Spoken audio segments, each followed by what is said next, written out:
顺其自然。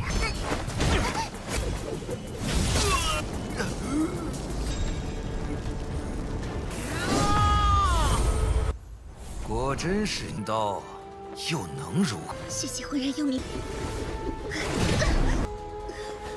曾碧兰，来不及解释了。苏将军，只过了1000年就罢了。凭借自己正地封神的希望，凶险，我是在保护。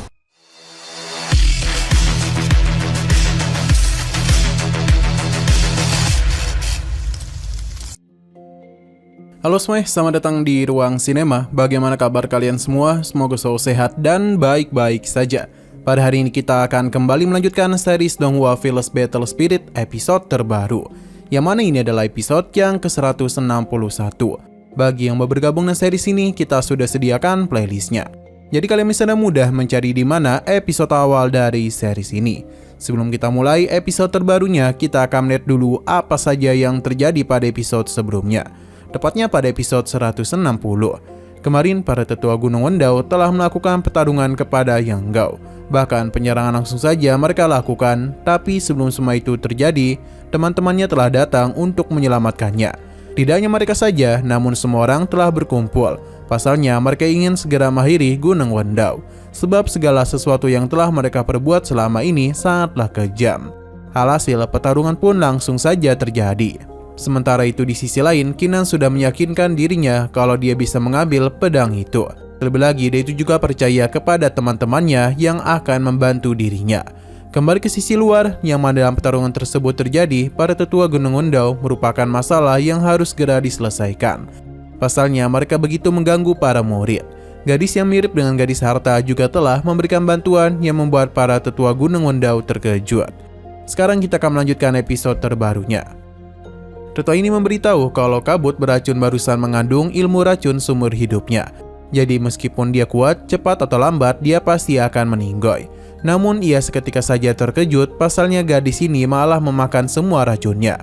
Tetua ini pun penasaran bagaimana rasa dari racunnya. Bagi gadis harta ini cukup bagus karena rasanya yang enak. Karena dia suka, jadi tetua ini akan memberikannya lagi selama gadis harta mau masuk ke dalam tungkunya. Namun sebelum semua itu terjadi, gadis ini diselamatkan. Sementara itu Miao Miao telah menggunakan tekniknya untuk bisa mengendalikan para binatang iblis agar bisa tunduk kepadanya. Dan begitu kekacauan pun telah dirinya ciptakan. Sementara itu di sisi lain pertarungan teruslah terjadi. Para gadis cantik berhadapan dengan Ouyang Jun yang telah berubah menjadi sosok monster. Berbagai teknik telah mereka lancarkan yang mana semua itu tak bisa dia tahan dan membuat dirinya pun harus berakhir.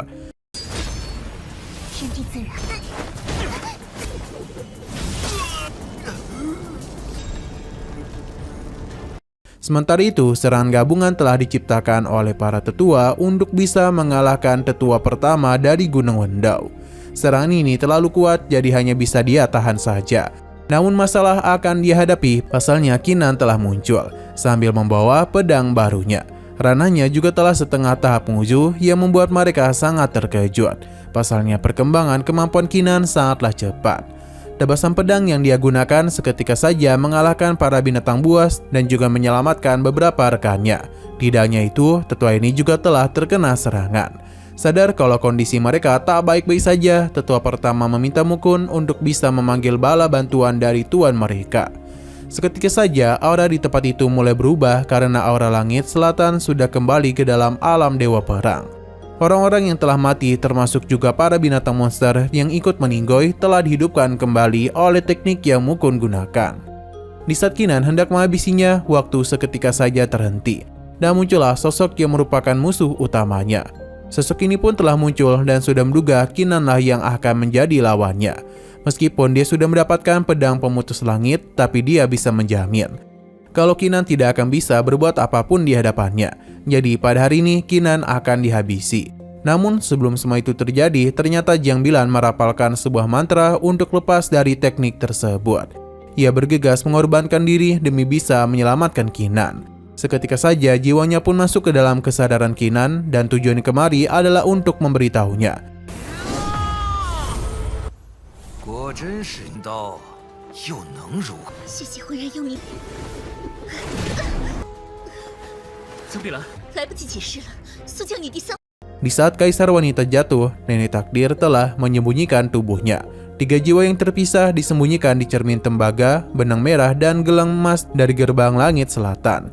Jadi dia meminta Kinan untuk segera mengambil 3 jiwa kaisar wanita.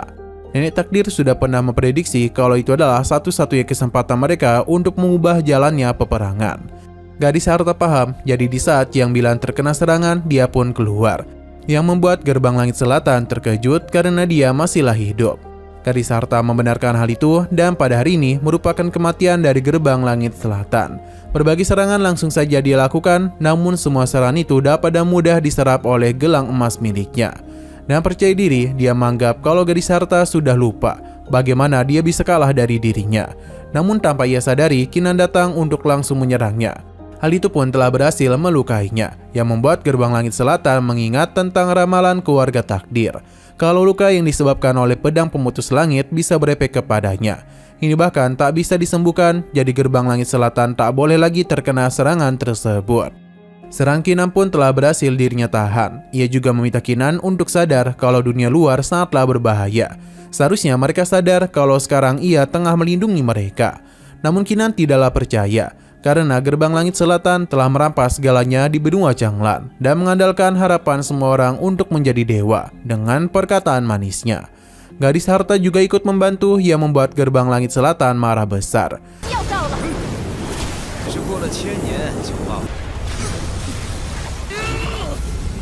凭借自己正地封神的希望。凶险，我是在保护你。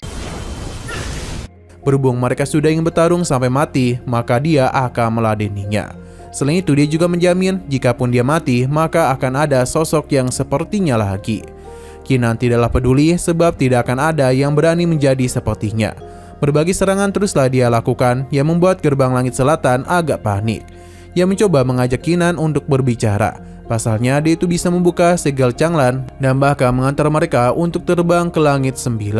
Tentu itu hanyalah sebuah pengalian saja, karena diam-diam dia itu tengah menyiapkan sebuah serangan. Selama Kinan mau membiarkan dirinya, maka dia bisa menjamin akan memberikan kekuasaan Changlan kepadanya. Di tengah semua itu, Kinan pun mulai mendengar sebuah suara, kalau dirinya sudah sangat lama menunggu Kinan di dalam gerbang langit selatan. Suara itu sepertinya berasal dari arah dalam. Kinan tidak menyangka dewa perang berada di sana. Di saat Kinan lengah, saat itulah sebuah serangan langsung saja menangkapnya, di mana ini semua berasal dari celah gerbang langit 9. Melihat hal itu membuat sosok ini tertawa karena mereka sepertinya tidaklah tahu kalau terdapat banyak larangan kuno di tubuhnya. Setiap orang memang bisa dan mudah meratakan sebuah kota, namun tidak ada yang bisa mengalahkan dirinya. Dia pun menjamin kalau kali ini Kinan pasti akan meninggoy. Ternyata gerbang langit 9 telah memanggil bala bantuan yang merupakan 2 gadis cantik yang langsung saja melakukan penyerangan kepada gadis harta. Nah, sayang sekali lagi seru-serunya, episodenya pun harus bersambung dulu.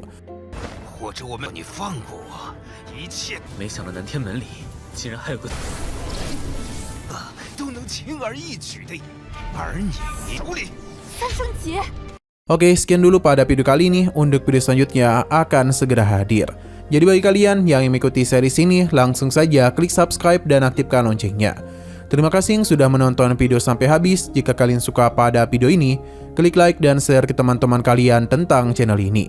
Dan ditunggu aja kelanjutannya. Oke, sampai jumpa di video selanjutnya.